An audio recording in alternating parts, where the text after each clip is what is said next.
Hello, pro wrestling fans, family, and friends. Welcome to a brand new episode of the Joe Monroe Show. I am your host, Joe Monroe. And tonight we are starting a brand new series, which is going to be called the Pro Wrestling. Excuse me, I'm so sorry. It is going to be the Pro. Good night, Irene, folks. What do we call this stupid thing again? The Pro Wrestling Superstar Spotlight. There we go. Thank you. Man, we got to come up with different names. You guys are making it too difficult for me. Anyways, well, this is going to be the Pro Wrestling Superstar Spotlight. Say that 5 times fast, and maybe I'll give you a gold medal. But we are here tonight. We're going to talk to a good friend of mine, Joe Gold, here in just a few moments. But first, before we get into that, I want to shout out some sponsors for me real quick. First and foremost, let's shout out Phenomenal Finds ATL. If you're looking for anything retro, check out phenomenalfindsatl.com. They may have it, as well as Charms Photos. Crystal is a lovely lady. She takes photos not only of pro wrestling action, but promo photos as well. If you don't believe me that she's a good photographer, well, just look at this photo of James Kendrick chopping the life out of Adrian Alexander. I swear I'm about to get sued by Adrian if I keep showing this photo, but oh well, it's one of Crystal's best works. As well as Les Murphy Painting. If you want to contact Les Murphy or having any trouble painting needs, contact him at 734-334-3702 and tell him that Joe sent you. As a big shout out to Red 8 Graphics by Crander Q. Crander Q is a big friend of mine. And he does an awesome job making these graphics. Shout out to him. He is the first place spirit in podcasting there. I said it, Crander. You're welcome. Now let's move on with the show. Now, folks, allow me to introduce to you someone that was instrumental of bringing back Jellicoe Wrestling just a few years ago, and also instrumental of bringing in myself and basically open the door for Joe Monroe to, well, just be me. I'm talking about none other than my good friend, the one, the only. They call him the Big Ticket or Big Stinkit, depending on if you love him or hate him. Ladies and gentlemen, I'm talking about none other than Joe Gold. What's going on? How you doing, man? I'm doing good, man. How are you? I'm doing good, brother. It's good to see you on here. It's good to see you. Thank you for having me. Hey, not a problem at all. I figured, if I'm going to have someone as my first guest, might as well have it as the guy that helped me get into Jellicoe, which I still consider my home. I know you still consider it home. But brother, it's really good to see you again. It's good to see you, man. So tell the folks a little bit about yourself here.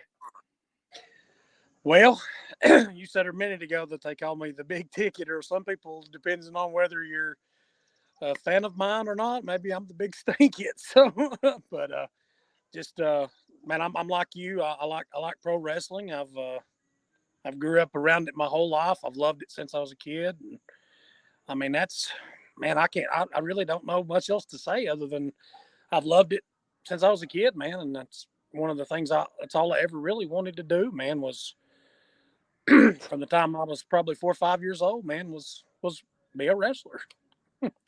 And how did you get started wrestling, man? What got you kind of your foot into the business? Honestly, probably my buddy Walt, man. Him and I, we back 20 years plus years ago, we all were buddies and roommates, and we all, at that time, all of us we drove to Harlan one time to train. There's a show called Premier Championship Wrestling. It was from Corbin. It was Jimbo Collins ran that company, and we had really, man, I guess just because all them guys got into it, was a bunch of us I just wanted to get into it, man. My love for it as a kid, it grew even as an adult. It grew to, I mean, basically now I just enjoy being a fan more than anything, because I mean, honestly, man, just looking back at it, I think it's the hype behind it, the build up, the watching people, whether I guess it's the atmosphere around it, Joe, really. I mean, it's the atmosphere, the people, that's what I like about it the most, man, is the being able to draw a crowd in, either as a good guy or a bad guy. I mean, that's some of the things that I like the most about it. And that's really what got me. I wanted to entertain. I wanted to show off a little bit. And one of those people that was instrumental in training you, it was a good friend of ours. He's crazy and he's nuts. Chuck the Dragon Lee. Uh, Yeah, Big guy, don't make him mad, or you'll get whipped either with his and hands or his cane, depending on the day. exactly. And like I said, I never got all the extensive training. I mean, I only got the basics, the stuff that I didn't get to do everything I wanted to do in the business, but I got to do a lot, man. And I'm like I said, I have a lot to be thankful for. I got to hold a championship 5 times. That some people don't even get that one time to hold anything, man. I'm just thankful for the moments that I've had, man. I can't say it enough. I say it all the time to Walt and people at work, man. I'm like, I got to live a dream, man. And he was instrumental real early, man. Like in 2001 or two when I first got started, man. He was Chuck was a Chuck was a guy that really he sort of showed you the way, man. He his style and his way of doing things, the way he handled himself in the ring, man, is what I liked. He was a stud in this business. Then, so what got you started down there with Joe, Bob, and Jellicoe? What kind Well, of I, brought I that up? came I came as a fan. Really, I started out as a fan, like in 2009 or 10. Wayne was or Joe Bob, God rest his soul, was running shows with Dusty Sharp from who runs TWA in Alcoa. Has worked all over Knoxville, all over promotions in Tennessee, and all down and out from Alcoa all the way through to God. I mean, I just all over Tennessee, and I got started. Really, I got my first foot in the door there. Dusty was working, if I'm not mistaken, working either a singles or a tag match, and I got to work that night in his corner as his corner guy, and that's really where I got my first real start in it. And then from there, we started doing shows with Wayne, and for several years there, 2009, 10, 11, 12. I mean, there were several years that we got to run all those summer months and do shows there, and that's really where it all got started. Like I said, the first two people I have got to thank are Joe Bob and Dusty Sharp, man, because they were the first two that give me a chance. They helped me get my foot in the door and sort of show me the ropes and show me the things that I needed to do, the things not to do, and that's where I first got my foot in the door, man. Right. Then you would go on to be a fan favorite, you know, pretty quick, honestly. Pretty People quick, yeah. started getting behind you pretty quick. Started calling you big ticket, and you think that's what led to the first title run? Well, honestly, I think it is definitely what got me there is because at that time I did work pretty hard in my craft, and I did put a lot of time and effort into it, and I was rewarded that opportunity as a world champion, even though I lost it 90 minutes later to one of the guys that I call a mentor, the Kentucky Stud. A lot of people out there know him. He ended a 90-minute run as with my first world championship reign. It lasted 90 whole minutes. Um, but I guess in some aspect of that, you can look back and go, well, two guys' dream came true that night. They got to become world champion in one night. So that was a big spot down there. That was a huge segment that we had there. It was there was a spot at the end of the show, student and teacher getting a picture in the middle of the ring. Me being the student and teacher segment that happened down there, and I got turned inside out with one of the Russian stud clotheslines, and he just so happened to have a referee, which goes back to the. It really wasn't a sanctioned match, but whatever. I mean, we made up all kinds of rules in Jellicoe, so we kind of did some of the things we wanted. So Right. So you would go on to form, later down the round, you had a couple more championship reigns. Then, unfortunately, Jellicoe ended up closing down for a little while. And, I was kind of, even, back then, I was kind of like, man, that's kind of sucks because a lot of the community loved that.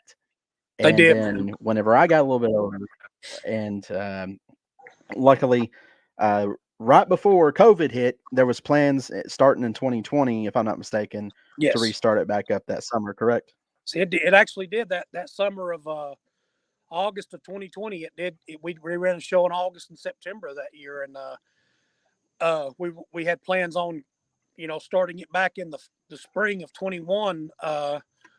Of course, Wayne, Joe Bob passed away in January that year, which, like I said, we ended up going ahead and going with it anyways. But like I said, man, we did a lot of stuff in his memory, man. We did a lot of good things down there in his memory because Joe Bob was what he was everything that Jellicoe was, man. He was everything that was good about wrestling there. The fans, he made a way for those people to, they had something to do on a Saturday night, man. I mean, a lot of times it was just once a month for 4 to 5 months out of the year, but man, he really, he laid out a foundation for people. He had a path, and like I said, he had got shut down in 16. I think a lot of it had to do with his health. We ran pretty strong there, and I remember I worked at the little pawn shop here in town, and I would stay on him from 17, 18, 19. I'd stay on him. I'd send him messages. Hey, man, we need to get this started back. We need to get it started. We need to do it. We need to do it. And finally in 2020, which remarkably, like, you stated a minute ago, COVID was going pretty wild at that time. And, we was able to get it started back, and we got to work, man. We got to work. There's a lot of fantastic folks that came and worked. Man, I can't even name all of them, but I mean, Jeremy Brake, man, my hat's off to Jeremy Brake because he come and worked with us and did some shows there. We had, man, Johnny Swinger from Impact Wrestling that come and worked. Draven Lee, who's one of my most favorite people out there to work in this whole area. I mean, I love watching Draven. We had so many big names that come through. I can't name them all, Joe. I mean, they just go on and on and on. But we had like I said, in 2020, man, when it came back, we were on a roll. I mean, the company was, man, we had a big future going. I mean, it was looking big, man. It really was. Now in 2020, that's when we got an idea that you had for years, even back before I even started wrestling. You had the formation of the Brotherhood. Well, the Brotherhood actually, this is kind of crazy, but it actually started 5 years prior to 2020. It actually started in 2015 with me and my old buddy Colt Wilds, the modern day Viking Colt Wilds. We had started working as a faction. I had started as basically at that point as basically a manager, and I had taken myself out of the equation and had put Colt in that spot. I had become as you call it, the J.J. Dillon of managerial. I mean, we were going to start this big monstrous thing, and we actually started that. Actually started it was either late 14 or early 15. I'm going to call it 15 because I feel like in 14 I was still running as a baby, so I'm going to call it 15. But 9 years ago is when that actually started, and we got to bring it back in 2020, and we myself, the Dragon Chuck Lee, which was my mentor, my guy. There's a real famous 30-second promo of us in the ring together the very first night in August of 2020 when the show first come back. Well, to me, it's famous, but it had myself and the Nightmare Walter Paul and Awesome A, the Mouth of Georgia, and then the Dragon Chuck Lee. We were the first four to come back together in 2020 as the Brotherhood, and we ran pretty roughshod over GCW, man, for them 2 months. We thought we did big things. We did do big things, man. We set a good tone. I felt like we set a good tone. I really do. Yeah, and another one that a lot of people said was controversial. It was actually the October that I debuted for Gym City. That night, you guys hung Big Frank Vanover, We did, yeah, literally with a we did, freaking noose, we and did. people were like, "Oh my god!" And it was very controversial. And I'm going to give a huge shout out to Frank because there's much love there, much respect. He was a guy that I enjoyed working with thoroughly. I had a lot of I had a lot of big moments with Frank. He was a guy that really give me a spot. I mean, he was a guy that really worked with me and really So I want to give a huge shout out to him because he's one of the guys that to this day I still owe a lot to. I mean, he gave me a lot of chances. Colt Wiles is another one. I'd mentioned him a minute ago. Yourself, Joe. I mean, man, we had some big moments going into 21, into 22 there. I mean, we had a lot of fun together. We had a lot of fun. I mean, absolutely a lot of fun. So a lot of people probably know, the Brotherhood now is now the Brotherhood Army. So what? Yes, Who? yes. How in the world did Austin Michaels come into the picture? How? Well, this is crazy because me and Walt, when 21 rolled around, we were going to start. The Brotherhood was still intact, and of course, myself, I was the world champion, and we had grown a little bit by leaps and bounds. In 2021, Austin came into the picture. We needed a money guy. We needed a guy that was, we were heels, man. We were hated all over Tennessee and hated so much that we were almost loved. And we needed a guy to come in that was going to be able to push the envelope, was going to be able to spend them dollars, man, and going to be able to put out some money for talent. And that's what Austin did, man. He changed the whole scheme of what the Brotherhood is. He really put that faction. Really, I mean, if you look at it, I mean, I'm going to give credit where credit's due. He put the Brotherhood over the top. Just his character, his way that he was. Man, the wars, and then yourself, you came into the picture. You and the No. professor came into the picture. Well, before Marcus us, Williams, man. let's fix say Marcus, the Black Mamba himself, was Yes. with Austin Austin Michaels. brought him in. He was one of our first acquisitions into the new phase of the Brotherhood, God rest and his the soul. role and the goal there was to protect the role of that group was to protect the world champion. Of course, at that time I was the world champion, so everybody was hands on deck to support and to make sure that I kept the world title around my waist. Of course, going into 21 there, I didn't get to. I had to have surgery in I think it was the end of June of 21, and things changed. You know what I mean? Things went a different direction, and people changed. I even changed going into that 21 there. You know what I mean? Things changed. Yep. Then you would eventually leave the Brotherhood when you came Yes, back from surgery. Probably one of the best promos you cut, if I may say so myself. Uh, I had a blast with that. and then you would come into like managerial roles, not only with myself but with other talent as well, Colt being one of them. Yes. But I want to backtrack before we get a little bit ahead of ourselves. Gym City kind of unfortunately ended right there towards Yeah. the end of 21, which is unfortunate. I wish we could bring it back, but Right. hey, I Absolutely. think I'm just being biased. But with everything, TSW took over the following year, and then you were able to work with them for a few months. Actually, probably a couple of years, I would say, I actually right? worked with him for a couple of years. I had a blast there, man. I might give me a platform to and if he's on here and he sees this, I want to give him a shout out because he gave me a platform, man. He gave me an opportunity to build myself. I was a guy that had lost a lot of confidence during those months and times, and he was one of the guys that, along with J Town Daddy, give me a chance to, give me a little life into the character. Austin Michaels is the guy that transformed me from the big ticket into Joe Gold. Give me an opportunity to go a different direction and further my character and further my ability to do things. And from like 21 into 22, of course, 22 was another whirlwind of a year. It was one of the sort of like 2020. We were it was in a different role. I had made a turn back to the Brotherhood and a lot of, a lot of questions of why I would do what I did. And like I said, man, I give credit where credit's due because I had a platform and I was given an opportunity.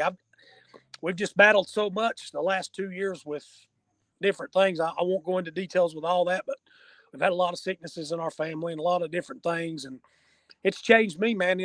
I've become a different person. I've become the guy that maybe I should just be a fan. Maybe like you said, shut up and love pro wrestling, man. Shut up and just love it. Love what you just enjoy it. Right. So that I was going to ask that. So are you fully retired, or what are you going to do I, now? Is there some opportunity? Like, would you be willing to do anything? If the right opportunity presents itself, would you go back? Or I've had several offers and several different things. I mean, if it's just for a one time deal or something, I mean, I may consider. So, I mean, I'm just really enjoying things right now, man. I'm enjoying the family thing, enjoying the um, just enjoying life, man. I'm just enjoying all the like the podcast shows and all the different things that I get to watch. I watch yours a lot all the time, and I watch the one that Aaron Bird does. And Aaron Bird, by the way, if you're out there, I've got a hat on for you. CM Punk, baby, best in the world. he'll Uh, probably tell you to get a Till Five hat when they come out. But he'll probably tell me that, but I just wanted to give him a shout out and let him know, hey man, he needs to see that hat. But yeah, I just enjoy watching. I just enjoy watching wrestling. I'm like you, man. I've got a lot of guys that have inspired me and give me opportunities. You know, I mean, just being able to be a fan again is a fun thing. Going to shows and just getting to watch them, man. Just even watching the videos on Facebook, man. People post and just getting myself out of the way because you know it's at this point it's not about me no more. It's about just enjoying wrestling in general. So right. So I got a question for you before we yes, move sir. on to a next subject. If do you think personally Joe Hamlin, not Joe Gold, does Joe Hamlin think Joe Gold deserves to be in a wrestling Hall of Fame? That's that's really not for me to. But what do you think? What would you say, as from a fan's perspective? I I would love to be. I mean, I just being fair. I mean, I would love to be. That's sort of like a dream. I mean, honestly, I mean, every guy has a dream of. I'm going to show you something here. Everybody has a dream of winning this, and Oh that God, you had to. I I had to. But everybody's dream is to win that. got that You belt. know, that's the GCW Heavyweight Championship that I bought. Yeah, Since they took mine and stripped mine in 2020, I bought my own. So when you're golden like I am, I'm golden. So I just bought my own title. the one heavyweight title I wish I would have won. I'm just saying that right now. But that's You okay. know, I mean, I was a champion, so I got you mine. was a champion. I You was a was a champion. champion. Lib got me that for my birthday, and I appreciate you giving me Absolutely. that opportunity right here publicly. Absolutely. You and Austin both gave me that, and you're like, Yes, "Hey, sir. we're going to put this title on you, make it your own." And I felt like I did. It served its purpose. Oh, you did. And You so a did. lot of people were giving me crap. That's a replica belt. Well, yeah, yeah, but it's So still what? mine. Yeah, exactly. How many So companies still what? use replica belts? Absolutely.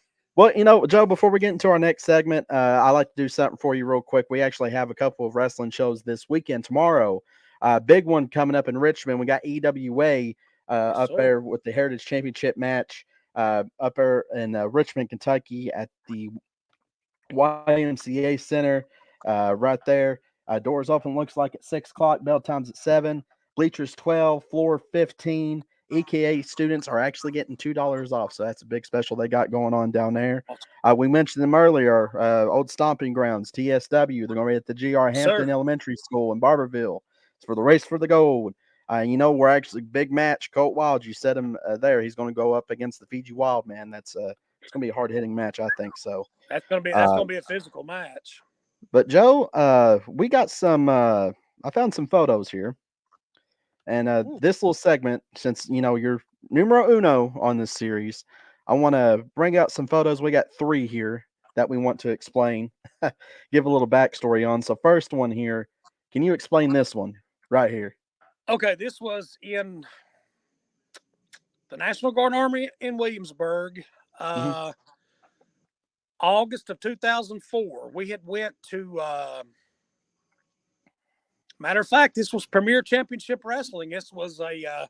I don't know that we were doing anything that night. I seemed like I can tell you the main event match is about all I can remember. I can remember the stud stable Hmm. uh, of Robert Fuller and Jimmy Golden facing the Dragon Chuck Lee and Buddy Landell. And this was at the end of the night. I do remember taking a few bumps. Just this was when I was very healthy. I was probably 230 pounds and could actually take bumps before any injuries or car wrecks or whatever. But that was from, if I'm not mistaken, August the 7th of 2004. That was when the stud stable still worked on a consistent basis, and it was a few years before Buddy Landell passed away. Another legend in this business, one of my personal favorites. And that night, the Dragon Chuck Lee was in the main event with Buddy Landell against the stud stable. I have a picture of the stud stable and Chuck Lee in my photo album from that night, which is pretty cool. But that was when that was. That was in. It's been 20 years ago. All right, 20 years ago. I figured I got the right picture there. So this picture, this next one, I know it means a lot to you. Oh yeah. Explain this picture right here, sir. That's September 27th, 2014. That was the very first reign as the GCW. That was when it was the undisputed heavyweight championship. That was the night that I won my very first world title. Coming up on a 10-year anniversary of that, by the way. That was a moment that I have a lot of people to thank for. I have Joe Bob and Dusty Sharp, and I have cousin Frank and Russell Ryan, who have not shouted out on here yet, and then Colt Wilds. Man, those are some of the people there that I have to. If it wasn't been for Frank that night, I don't know that. He did me a huge favor that night, and I owe him. Like I said, I've told him before I owe him, and I do appreciate that because he gave me a spot that night.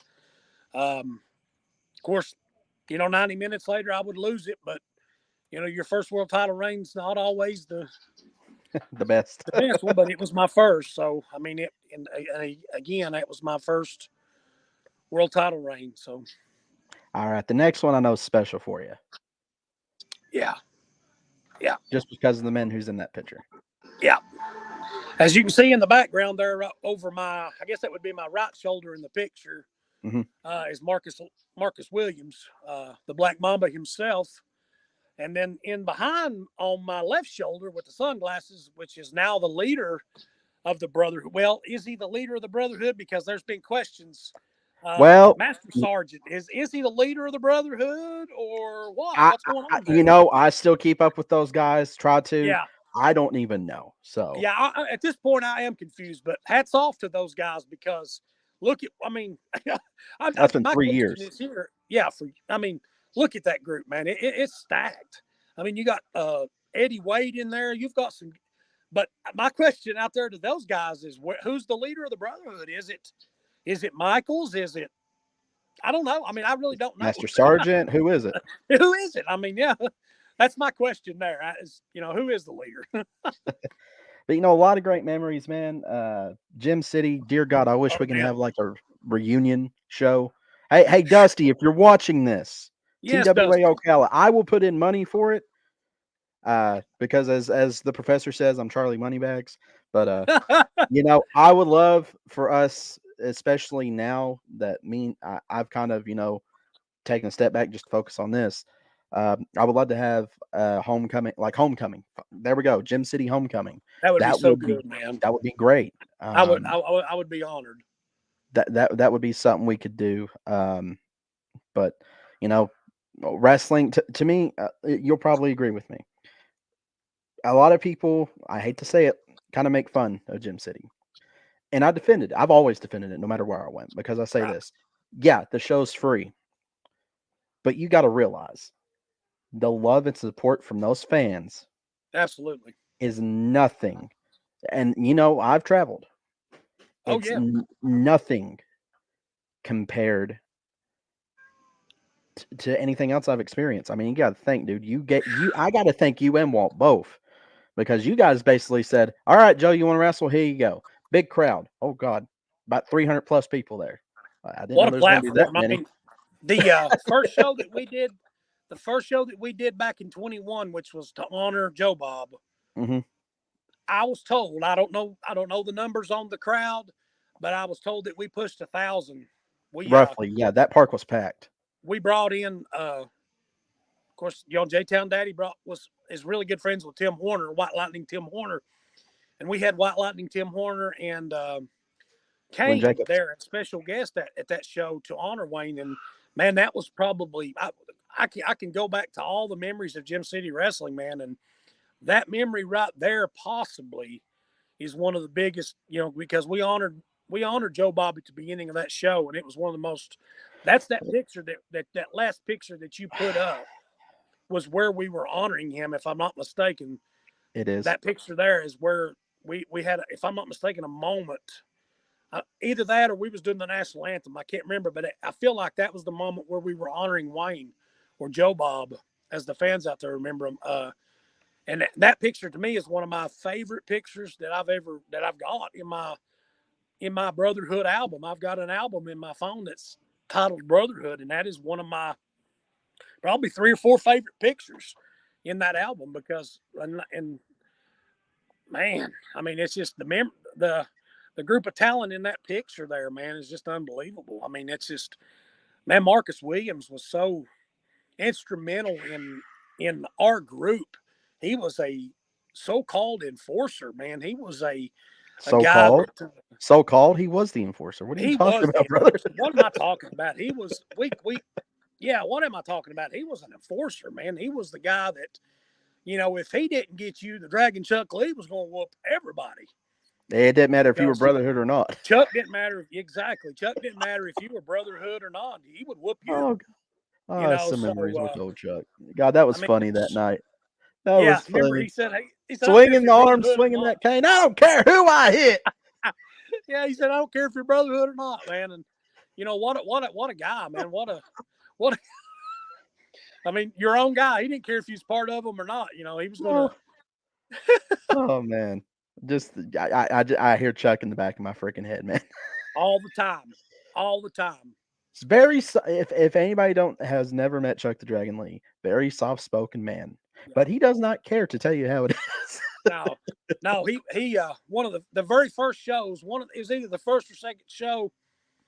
It was one of those nights, and you know how a locker room is at first, when they're first coming together for one of the very first tour show, you're jumbled up, you're cobbled up, your mind's all over the place. And Chuck had asked me in the back, he goes, so what are we doing, boss? And I was like, Chuck, I really don't know, because we were so at that time, we were just, everything was kind of everywhere because we were just trying to figure this out. We were last minute preparations. And Chuck goes, well, you better get it together soon. And that's all I remember is, well, you better get your how Chuck was. He just come out and tell you how he felt, and you better get you together. And that's just how Chuck was. I mean, you better get it together. And then, of course, after that, in 21, when we had a little bit better construction and a little bit better foundation, that's what took off. I mean, GCW those years there was just, oh my goodness, man! Going back all the way back to when Dusty and Joe Bob worked together, man. I can remember I can remember starting in like 08 or 09 as a fan, just going to shows, and then before you know it, I was being involved with them. I was working them. I was taking my what they call lumps, getting myself whipped, getting battle royals, getting tossed out 20, 30 seconds into battle royals, working little matches against guys and losing in 4 or 5 minutes, and then getting moments to get your chance to be put over, man. I had 3 matches down there with a guy named Frightmare Fred Hughes. That was a lot of people. The first 2 probably wasn't your typical wrestling matches. We were all over Jellicoe. The third one, we had a street fight that was all over the parking lot. And it was entertaining. The fans, we got to the back that night when we ended it, and all I can remember is Joe Bob going, man, why'd y'all quit? Why'd y'all quit? He said, that was pretty entertaining. And like I said, just a lot of moments, man, a lot of good stuff to look back on. And as a fan, just looking back and being somebody that loves wrestling, man, I'm right there with you, Joe. I love it, man. Ever since I was 4 years old, I can remember coming home from church as a 4-year-old kid, man, and us turning it on TV, man. And I remember it like it was yesterday, and I'm pretty sure this was Continental Wrestling. Wildcat Wendell Cooley and the Mongolian Stomper. I remember a segment with those guys, man, and that's where my love first started, was Continental Championship Wrestling and the Fullers, man. And like I said, that's where all my love started, was wrestling, man. That's I'm 43 years old, man, and I've been a fan most of my life. So that's where it all started, man. That's as a 4-year-old kid. Yeah, I, man. If we're going to try to wrap things up. So, Joe, is there anything uh, that you want to say to the fans? I thank you. I mean, thank you for allowing me to just to be a part of your lives. I mean, just thank you for giving me opportunity to be the big ticket, to be Joe Gold. Thank you, Joe, for Well, allowing me the time on the show to just come on and share these moments, man. I had a lot of fun. no, not a problem, brother. And I tell you what, we need to really get together, get some of the old guard together, and we'll need to talk about Yeah, Gym City on one history of pro wrestling. I think that would be a good time. that'd be cool. Folks, I appreciate y'all coming on. Joe, again, thank you. You're the guy that's responsible for this, responsible for all that behind me. You and Walt both. I'm greatly appreciated and thankful for that. Honored, Um, man. You're a true friend. yeah, I appreciate you saying that, folks. This is Joe Monroe. Next week, we will be right back to the history of pro wrestling, and we're going to be starting off with probably one of my favorite territories. I know it's probably one of Joe's. None other than we're going to talk about Mid South Wrestling. Yep. Ooh, good Yeah, stuff. that's going to be great. So until next time, folks, I'm Joe Monroe. This is Joe Hamlin, a.k.a. Joe Goat, a.k.a. The Big Ticket, a.k.a. the true leader of the Brotherhood. Yeah, I said it. I don't care. All right, y'all take it easy and have a great day. Have a good day.